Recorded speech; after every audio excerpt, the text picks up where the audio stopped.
भारी बारिश के चलते राजधानी रायपुर में शनिवार को मुंबई हावड़ा राष्ट्रीय राजमार्ग पर करीब 2 किलोमीटर लंबा जाम लग गया। काली माता मंदिर के पास जलभराव के कारण ये जाम कुशालपुर भाटागांव मार्ग तक फैल गया। प्रोफेसर कॉलोनी सेक्टर 3 और आसपास की गलियों में पानी भरने से यातायात बाधित हुआ। सूचना पर ट्रैफिक पुलिस मौके पर पहुंची और स्थिति को नियंत्रित किया। इसी तरह मौलाना अब्दुल रऊफ वार्ड और समता कॉलोनी के निचले इलाकों में भी जलभराव से आवागमन प्रभावित हुआ। राजधानी के एक नामी होटल में युवती के ड्रग्स लेते वीडियो के सोशल मीडिया पर वायरल होने के बाद सियासी हलचल तेज हो गई है। इस मामले में कांग्रेस के वरिष्ठ नेता और पूर्व विधायक विकास उपाध्याय ने सरकार पर तीखा हमला बोला है। उपाध्याय ने आरोप लगाया कि बीजेपी सरकार के संरक्षण में ड्रग्स माफिया बेखौफ होकर काम कर रहे हैं।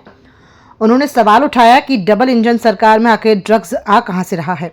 उन्होंने कहा कि सरकार की शह के बिना इस तरह का नशा कारोबार संभव नहीं है। पूर्व विधायक ने कहा कि ड्रग्स माफिया सुनियोजित तरीके से युवा पीढ़ी को नशे की गर्त में धकेल रहे हैं, लेकिन सरकार आंखें मूंदे बैठी है। उन्होंने कहा कि बीजेपी सरकार के संरक्षण में धड़ल्ले से ड्रग्स बिक रहा है और राजधानी जैसे शहरों में खुलेआम नशे का व्यापार किया जा रहा है। लगातार रायपुर राजधानी और छत्तीसगढ़ में ड्रग्स और अवैध नशीली दवाइयों को लेकर एक अलग माफिया काम कर रहा है।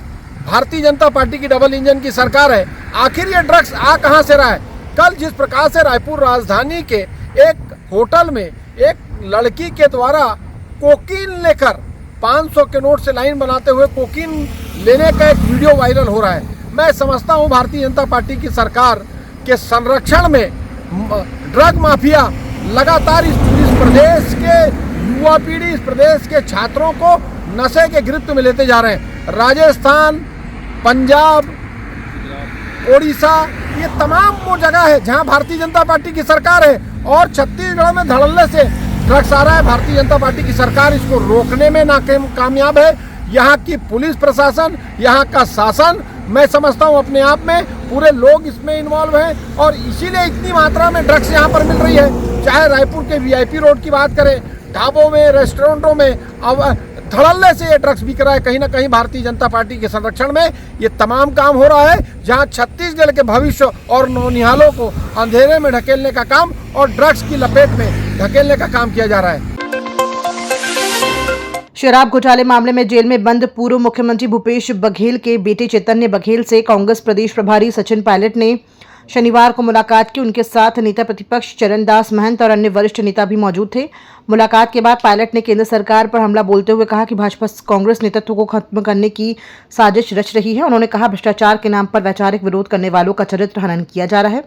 पायलट ने बताया कि उन्होंने चैतन्य बघेल और कवासी लखमा दोनों से मुलाकात की है। उनका आरोप है कि ये नेता जंगल, जमीन और संसाधनों को बचाने की आवाज उठा रहे हैं, इसलिए उन्हें निशाना बनाया जा रहा है। बीजेपी सरकार ने ठान लिया है कांग्रेस का नेतृत्व, चाहे वो राष्ट्र नेतृत्व हो या प्रदेश का हो। ईडी ने राहुल जी, सोनिया गांधी जी, सब लोगों को अलग करने की कोशिश की है। देश का ध्यान डाइवर्ट करने के लिए लोगों का चरित्र हनन करने की कोशिश करते हैं। भ्रष्टाचार का नाम लेकर वैचारिक विरोध करने वाले लोगों पर वो आक्रमण कर रहे हैं। आज मैं चैतन्य बघेल से मिला हूँ, कवासी लखमा से मिला हूँ। इन सब लोगों को इसलिए टारगेट किया जा रहा है क्योंकि ये मुखर होकर उन लोगों के खिलाफ हैं जिनके हाथ में इस प्रदेश की धन दौलत, जंगल, जमीन को सौंपना चाहते हैं। आप सरकार का विरोध करो, आप उद्योगपति जो नाजायज फायदा उठाते हैं उनका विरोध करो, तो ये आप पे कार्रवाई करेंगे। हमें न्यायालय पर पूरा भरोसा है, न्याय मिलेगा, इंसाफ मिलेगा। लेकिन जो पॉलिटिकल संघर्ष है वो कांग्रेस पार्टी करती रहेगी। हम डरने वाले नहीं हैं। और मैंने आज चैतन्य की बात की है, वो बड़े मजबूती से उसने हम सबको कहा है कि हम सब संघर्ष करते रहें। कांग्रेस परिवार एक है और हम एकजुटता से इसका सामना करें।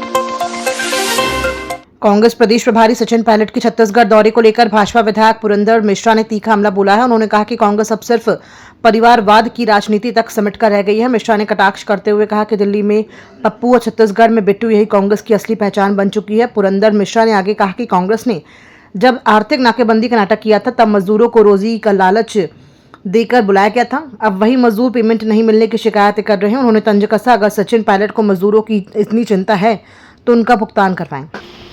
दिल्ली में पप्पू और छत्तीसगढ़ में बिट्टू, यही राजनीति बची है उनकी। सचिन क्या बताना चाहते हैं कि कांग्रेस परिवारवाद में ही सिमट के रहेगा, यही भारत की सेवा करना है। 140 साल के पुरानी पार्टी का ये दायित्व हो गया है कि पार्टी को छोड़ के अब घर परिवार की चिंता कर रहे हैं। कांग्रेस पार्टी को निवेदन करके बताना चाहता हूँ, ये जो आर्थिक नाकेबंदी की है ना, पहले अपने घरों में आर्थिक नाकेबंदी करते तो ये समस्या आती ही नहीं। आपने मजदूरों को ला के नाकेबंदी किया, आर्थिक नाकेबंदी, लेबरों को ला के किया। आपने कुछ लेबरों को पेमेंट नहीं दिए, वो लोग हल्ला मचा रहे थे। प्रधानमंत्री नरेंद्र मोदी को दुनिया का सबसे लोकप्रिय नेता घोषित किए जाने पर मुख्यमंत्री विष्णुदेव साय ने उन्हें बधाई दी। उन्होंने कहा कि ये उपलब्धि जनता के आशीर्वाद और प्रधानमंत्री मोदी के नेतृत्व में कौशल का परिणाम है। मुख्यमंत्री साय ने कहा कि पीएम मोदी तीसरी बार जनता के आशीर्वाद से प्रधानमंत्री बने हैं और भारत को वैश्विक मंच पर नई ऊंचाइयों तक पहुंचाया है। उन्होंने कहा कि मोदी ने एक भारत श्रेष्ठ भारत का नारा बुलंद करते हुए देश को एकता, विकास और आत्मनिर्भरता की दिशा में मजबूती से आगे बढ़ाया है। लोकप्रिय नेता हो गए हैं और वो तीसरी बार लगातार इस देश के प्रधानमंत्री बने हैं जनता के आशीर्वाद से, और लगातार उन्होंने हर क्षेत्र में भारत को आगे बढ़ाया है। पूरे विश्व में भारत का मान सम्मान उनके कारण बढ़ा है। 140 करोड़ भारतवासियों का मान सम्मान बढ़ा है और सबका साथ, सबका विकास, सबका विश्वास और सबका प्रयास, इसको मूल मंत्र मानते हुए एक भारत श्रेष्ठ भारत का नारा बुलंद करते हुए पूरे 140 करोड़ भारतवासियों के उत्थान के लिए, हर वर्ग के उत्थान के लिए वो काम कर रहे हैं और वो सर्वाधिक लोकप्रिय नेता हैं विश्व के। उपराष्ट्रपति पद को लेकर छत्तीसगढ़ कांग्रेस ने प्रधानमंत्री नरेंद्र मोदी को पत्र लिखकर राज्य के बीजेपी नेताओं को प्राथमिकता देने की मांग की है। कांग्रेस ने पत्र में कहा है कि छत्तीसगढ़ में भाजपा के कई वरिष्ठ और योग्य नेता मौजूद हैं जिन्हें इस पद के लिए विचार किया जाना चाहिए। इस पर प्रतिक्रिया देते हुए मुख्यमंत्री विष्णुदेव साय ने कहा कि हम कांग्रेस का धन्यवाद देते हैं कि उन्होंने ये स्वीकार किया कि छत्तीसगढ़ में बीजेपी के नेता योग्य हैं। अब कांग्रेस को धन्यवाद, उनको ये एहसास हो गया है कि छत्तीसगढ़ भारतीय जनता पार्टी में बहुत योग्य लोग हैं। शराब घोटाले मामले में जेल में बंद चैतन्य बघेल से कांग्रेस नेता सचिन पायलट की मुलाकात पर मुख्यमंत्री विष्णुदेव साय ने तीखी प्रतिक्रिया दी है। सीएम साय ने कहा कि चैतन्य बघेल क्यों जेल गए हैं ये उन्हें अच्छी तरह पता है।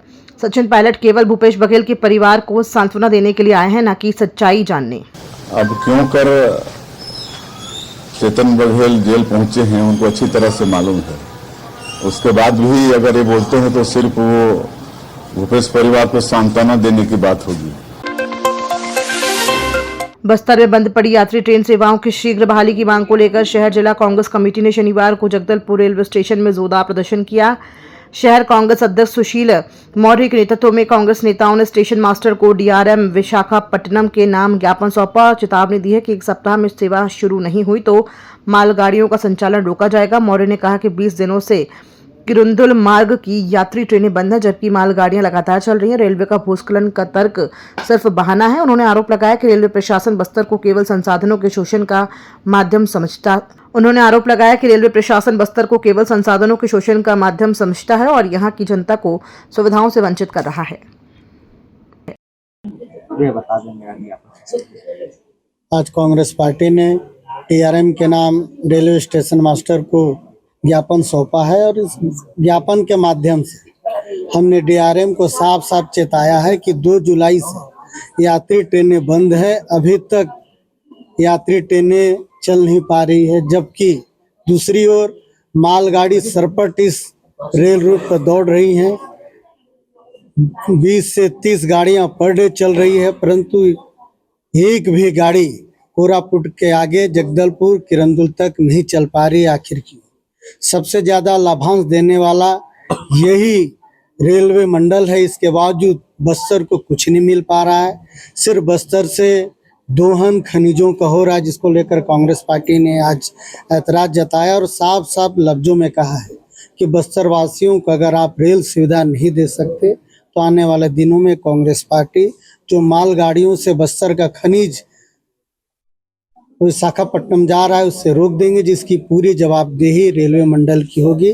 विशाखापट्टनम के डीआरएम यहाँ का सिर्फ दोहन करने आ रहे हैं पर बस्तर वासियों को रेल सुविधा, बेहतर रेल सुविधा मिल सके इसको लेकर कोई प्लानिंग नहीं है। भूस्खलन का बहाना बनाया जा रहा है परंतु इस पर भूस्खलन को रोकने के लिए इस पर कोई पहल नहीं की जा रही है। 2 से 3 दिन में आजकल वाल खड़े हो जाते हैं।